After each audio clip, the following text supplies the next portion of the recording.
என்ன பிரச்சனைன்னு கேட்டா, ஜோதிடம் என்பது நாம முற்பிறவியில செய்த ஒரு பாவ புண்ணியத்தினுடைய ஒரு தொகுப்ப, முடிஞ்ச வரைக்கும் ஜோதிடருடைய ஒரு சின்ன அறிவுக்கு எட்டியபடி கணித்து, நீங்க இப்படிலாம் போன பிறவியில செய்ததற்கான அடையாளங்கள் ஜாதகத்துல இருக்கு.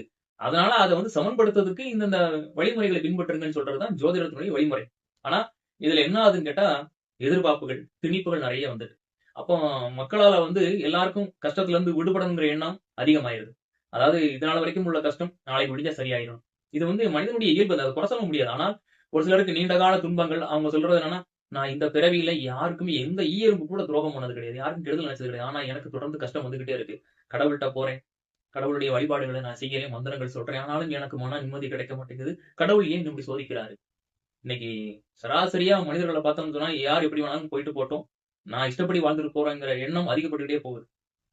அப்போ அப்படிப்பட்ட நிலையிலும் கூட இன்னைக்கு நெறைய பேரு, இன்னைக்கு அபிராமி அந்தாதி பத்தி நம்ம நெறைய பேசுறோம்.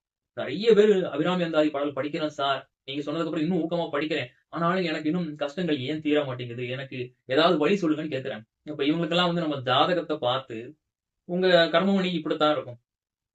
இத அனுபவிச்சு தான் ஆகணும். அப்படிங்கிற ஒரு வட்டத்துக்குள்ள நிறுத்துறதுக்கு எனக்கு விருப்பம் கிடையாது. ஏன் விருப்பம் இல்லன்னு சொன்னா, நானே அதாவது பாரதியாருடைய ஒரு வார்த்தை எல்லாரும் அதிகமா ஆட்டோலலாம் எழுதி வச்சிருப்பாங்க.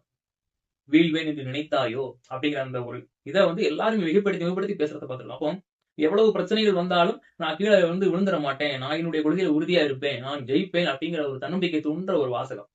அது எனக்கும் ரொம்ப ரொம்ப பொருந்தும். ஏன்னா நான் அப்படிதான் விழுந்து எந்திரிச்சு இன்னைக்கு வந்திருக்கேன். இன்னைக்கு உலகம் என்ன எப்படி பார்க்குதுன்னு கேட்டா, ஒரு பொதுவான பார்வையில நான் இன்னைக்கு இதெல்லாம் பேசுறேன் அப்படின்னு அடையாளத்தோட என்ன பார்ப்பாங்க ஒரு ஜோதிடராக. இப்ப இந்த அபிராமி அந்தாதி பத்தி பேசினாலே எனக்கு ஒரு பேர் குடுத்துருக்காங்க மக்கள். அதாவது நீங்க அபிராமி அந்தாதி ஜோதிடர் தானேன்னு ஒரு அம்மா எனக்கு என்னை கூப்பிட்டு கூட கேட்டுச்சு. அந்த அளவுக்கு ஒரு அடைமொழிய உருவாக்கி இருக்கு இந்த அபிராமி அந்தாதி. அப்ப எல்லாம் அன்னையுடைய கருணை தான். எதுக்காக அத சொல்ல வரேன்னா, வாழ்க்கையில என்னுடைய நிலைமை பார்த்தீங்கன்னா முடிஞ்சு போச்சு. மொத்தமா முடிஞ்சு போச்சு. 20 வயசுலயே முடிஞ்சு போச்சு.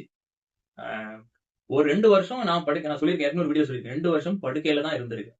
என் தாய், தகப்பன், சகோதரன் தான் என்னை அடகாத்த கோழி மாரி பார்த்து, அவ்வளோ கஷ்டப்பட்டு என்ன தேத்தி கொண்டு வந்தாங்க. அப்படி இருக்கும் பொழுது தான் ஜோதிட புத்தகங்கள படித்து, ஜோதிட அறிவு வளர்த்துக்கிட்டு, நான் இன்னைக்கு ஒரு ஜோதிடராக இத்தனை பேருக்கு நடுவுல நான் அறிமுகமாகி வந்துட்டேன். ஜோதிடத்த வச்சு என்னால முடிஞ்ச சேவைகள மக்களுக்கு பண்ணிக்கிட்டு இருக்கேன். நானும் அத வைத்து தான் வாழ்ந்து கொண்டிருக்கிறேன். முதல்ல 2008ல நான் தொழில்முறை ஜோதிடரா ஆரம்பிக்கிறேன். தொழில் ஆரம்பிக்கிறேன். அப்ப எனக்கு வருமானம் ஒரு ரூ. 1000 கூட கிடையாது. மாத வருமானம் ரூ. 1000 கூட கிடையாது. என் குடும்பத்த என்னுடைய அண்ணனுடைய வருமானத்துல தான் நாங்க வாழ்ந்துட்டு இருக்கோம். நான், எனது தாய், தகப்பன், அண்ணன். அண்ணனுடைய சம்பளத்துல தான் குடும்பம் ஓடுது. நான் சம்பாதிக்க ஆரம்பிச்சது எல்லாமே 2015க்கு 13க்கு பிறகு தான். 13ல இருந்து நான் சம்பாதிக்க ஆரம்பிக்கிறேன். அதுவும் ஜோதிடத்த பத்தி முகநூல்ல எழுதின பிறகு தான் என்கிட்ட ஜோதிடம்